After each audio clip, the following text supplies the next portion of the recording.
ونصلي على رسوله الكريم أما بعد فأعوذ بالله من الشيطان الرجيم بسم الله الرحمن الرحيم رب اشرح لي صدري ويسر لي أمري واحلل عقدة من لساني يفقه قولي رب زدني علما اللهم فقهنا في الدين آمین۔ السلام علیکم ورحمۃ اللہ وبرکاتہ۔ تجوید کورس میں آج ہم سیکھیں گے سبق نمبر 16 غنّے کے بارے میں۔ آج ہم سیکھیں گے، بہت آسان سبق ہے، غنّہ یعنی گنگنی آواز کے ساتھ پڑھنے کے قاعدے۔ قاعدہ نمبر 1، جب نون اور میم پر شد کی علامت ہو تو ہمیشہ غنّہ ہوتا ہے، ٹھیک ہے؟ جیسے عم، ان، کہاں پر ہوتا ہے؟ ناک میں۔ کیسے؟ گنگنی آواز میں پڑھتے ہیں۔ عم، یہ جو کی آواز ہے یہ غنّہ ہے، بس اتنی سی بات ہے۔ پورے قرآن میں بس صرف اور صرف یہ 2 حروف ہیں جن پر غنّہ ہوتا ہے، ٹھیک ہے؟ میم مشدد، نون مشدد اس کو کہتے ہیں، ٹھیک ہے؟ بہت آسان ہے، اس میں کوئی مشکل نہیں ہے، مشق کیجئے۔ چلے کرتے ہیں۔ ان الذین عم یتساءلون، پھر ہے انا الینا اجلہن، یہ تو وقف کی حالت میں نا، اور اگر وقف نہ کریں تو کیسے پڑھیں گے؟ اجلہن، اجلہن۔ اور علی النبی صلی اللہ علیہ وسلم، علی النبی، علی النبی، علی النبی صلی اللہ علیہ وسلم۔ ام الکتاب، ام الکتاب، ام الکتاب۔ اب ہے قاعدہ نمبر 2، میم ساکن۔ میم ساکن پر غنّہ اس وقت ہوگا جب اس کے بعد میم اور با ہوں۔ یہ میم ساکن کے قواعد میں سے بات ہو رہی ہے، ٹھیک ہے؟ ویسے تو میم مشدد اور نون مشدد پہ پورے قرآن میں یہی 2 حرف ہے نا جس پہ غنّہ ہوتا ہے۔ اس کے علاوہ بھی ہیں لیکن وہ اور طرح کے ہوں گے، جیسے یہ ہے وَلَكُمْ، میم ساکن کے بعد میم آ گیا، یعنی دونوں میم کو بھی ملائیں گے اور اس میم پر غنّہ کریں گے، ٹھیک ہے؟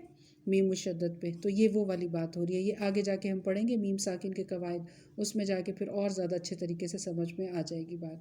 وَلَكُمْ، ابھی صرف اتنا سمجھ لیں کہ میم مشدد ہے تو یہاں پر غنّہ ہوگا، دونوں میموں کو ملائیں گے اور پھر میم پر غنّہ کریں گے۔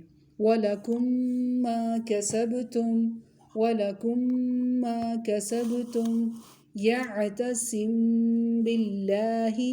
اب یہ اور طرح کا غنّہ ہے، اس کو کہتے ہیں اخفائے شفوی، ٹھیک ہے؟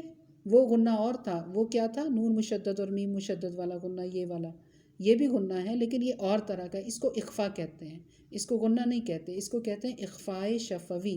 یہ ہم میم ساکن کے قواعد میں پڑھیں گے، اس سے بھی زیادہ آسان ہے، کوئی مشکل نہیں ہے، ٹھیک ہے؟ یعتصم باللہ، یہ نرمی والا غنّہ ہوتا ہے، اس کو کہتے ہیں اخفائے شفوی۔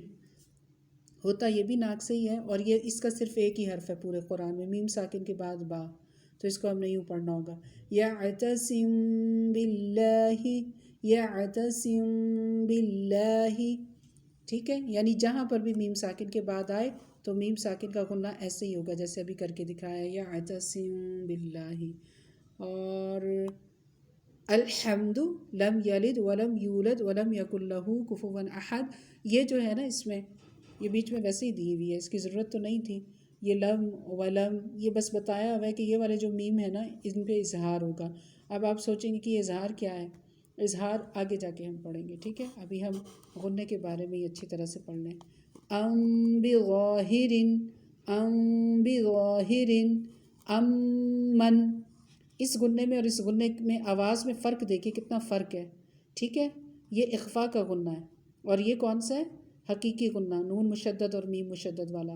امن، امن، یہ والا امن، میم ساکن کے بعد میم ہے، ادغام شفوی یعنی ادغام مع الغنّہ، ادغام مع الغنّہ ہوگا، یہ میم کے بعد میم ہے یعنی دونوں میم کو ملائیں گے، ساتھ میں غنّہ کریں گے۔ وَأَنْتُمْ مُسْلِمُونَ. پھر ہے أَلَمْ يَرَوْا عَلَيْهِمْ بِمُصَيْطِرٍ، عَلَيْهِمْ بِمُصَيْطِرٍ. اس میں صاد پڑھے یا سین؟ دونوں طرح سے ٹھیک ہے، سین پڑھے زیادہ بہتر ہے. عَلَيْهِمْ بِمُصَيْطِرٍ. پھر ہے أَلَمْ نَجْعَلْ لَهُ، أَلَمْ نَجْعَلْ لَهُ. یہ غنہ نہیں ہے، یہ اظہار ہے. اس کو اظہار کہتے ہیں جہاں پہ کچھ بھی نہیں ہو رہا، نہ اخفا نہ غنہ، اس کو اظہار کہتے ہیں. کیا اس میں یاد کرنے والی بات؟ أَمْ زَاغَتْ فَدَمْدَمَ عَلَيْهِمْ رَبُّهُمْ بِذَنبِهِمْ، رَبُّهُمْ بِذَنبِهِمْ فَسَوَّاهَا. پھر ہے الَّذِينَ هُمْ عَنْ صَلَاتِهِمْ سَاهُونَ. مطلب اس میم پر کوئی غنہ اخفا ادغام کچھ نہیں ہوگا، اظہار ہوگا. یہ ہے اس میں، ٹھیک ہے.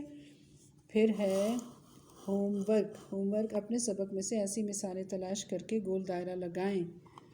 نون ساکن اور تنوین کے بعد حروف حلقی، ہاں نون ساکن اور تنوین کے بعد جب حروف حلقی آ جائے نا تو پھر اخفا نہیں ہوتا. یہ جو ہم نے پڑھا نا، پھر غنہ نہیں ہوتا، ٹھیک ہے.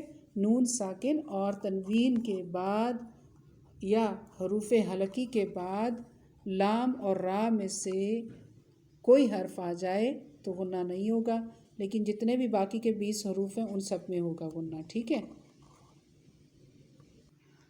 بس آج کے لیے اتنا کافی ہے. سبحانک اللہم و بحمدک نشہد ان لا الہ الا انت نستغفرک ونتوب الیک. آمین ثم آمین. والسلام علیکم ورحمۃ اللہ وبرکاتہ.